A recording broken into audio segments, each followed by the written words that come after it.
Fort du soutien accordé au CDH lors du scrutin local d'octobre dernier, avec enthousiasme, Benoît Ludgen l'annonce début 2013, le Centre démocrate humaniste entend tracer le chemin vers un avenir meilleur, plus humain. On travaille sur le développement humain pour pouvoir, notamment au travers de propositions innovantes, en faisant preuve de créativité, imaginer la société d'après-demain, d'ici 10, 15, 20 ans, et de préparer au mieux par toute une série de propositions en matière de développement économique, d'emploi, de formation, d'éducation, d'enseignement, d'environnement certainement aussi, préparer ces propositions innovantes qui vont détonner, qui vont effectivement apporter des bonnes réponses pour les 15-20 prochaines années.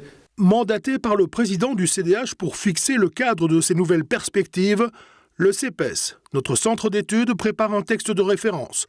Objectif, que chaque membre du CDH puisse s'impliquer dans les orientations du parti et dans l'écriture de son projet politique. On a d'abord consulté de nombreux experts du monde universitaire, des partenaires sociaux, des employeurs, du monde associatif, pour, dans une commission CPS et lors d'entretiens, dresser les constats sur notre développement. Et ça nous a amené à choisir le développement humain et surtout à identifier les leviers d'action prioritaires pour aller vers ce développement humain. Et puis ensuite, on est passé à la rédaction du texte proprement dit, avec l'appui d'un comité d'accompagnement.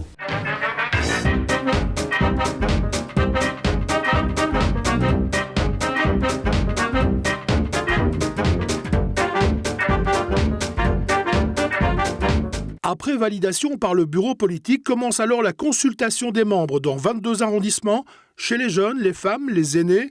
Soir de semaine, week-end, la mobilisation est générale pour que chacun apporte sa pierre à l'édifice.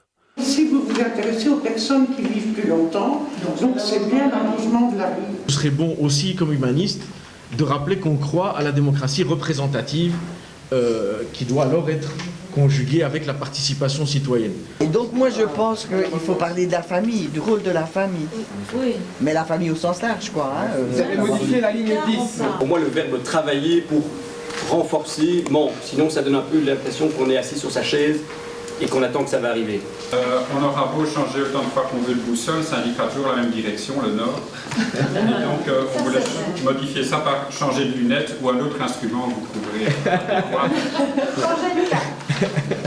En assemblée participative ou lors des séances de consultation des collaborateurs, au total, plus de 800 personnes ont pris part à la dynamique de ce nouveau projet politique du CDH. On est étonné d'entendre sur un point de détail ou parfois sur un chapitre entier une idée nouvelle qui vient encore améliorer le texte tel qu'il est formulé. Je trouve ça une grande sagesse parce que si je me réfère à il y a 25, 30 ans ou 40 ans, on nous disait voilà le programme et puis c'était tout. Je suis très content d'être venu ici parce que j'ai vu qu'il y avait un fond derrière ce que je recherchais.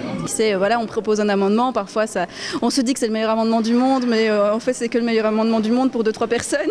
Au terme de ces débats animés et constructifs, le bureau politique a retenu 244 amendements proposés par les arrondissements et les composantes du CDH. Ils ont été soumis aux participants du pré-congrès de Namur, mi-avril. Qui est pour? Qui est contre? Pas de problème.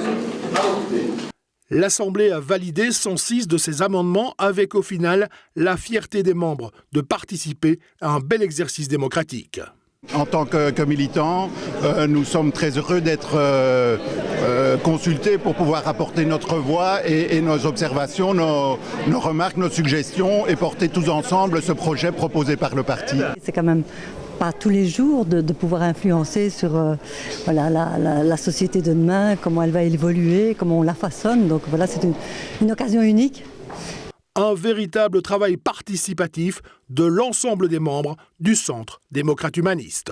Le développement humain, c'est évidemment miser tout sur l'emploi des jeunes et pour ça, leur donner une formation à la hauteur de leurs rêves. Les droits de l'homme, les droits de tous les hommes, sans distinction. C'est le rapport qu'on peut avoir avec les aînés, avec les plus jeunes, avec ses voisins, avec tout le monde dans le cadre de son travail. C'est le lien humain, c'est le lien social et dans les espaces de ruralité, il est encore beaucoup plus renforcé. On l'a trop souvent négligé, c'est la sécurité. Sécurité pour soi-même, pour ses enfants, pour ses biens. La personne, c'est vraiment l'humain dans son interaction avec sa famille, avec l'école, avec l'associatif, avec l'environnement qui l'entoure. Le développement humain passe par une accessibilité importante en matière de soins de santé, des soins de santé de qualité. Nous avons besoin d'une véritable révolution fiscale. Une révolution fiscale qui permet aux travailleurs qui travaillent d'avoir plus en poche. L'associatif est un des piliers de notre démocratie. Il permet aux personnes de s'exprimer, de s'engager, d'innover. Je pense qu'on doit parler des familles aujourd'hui, de pouvoir veiller à ce que les familles monoparentales, celles et ceux qui ont des difficultés à pouvoir nouer les deux bouts, les personnes âgées qui ont de faibles retraites, puissent accéder aussi à ce bonheur. L'économie, ça a un sens si c'est au service des hommes et des femmes.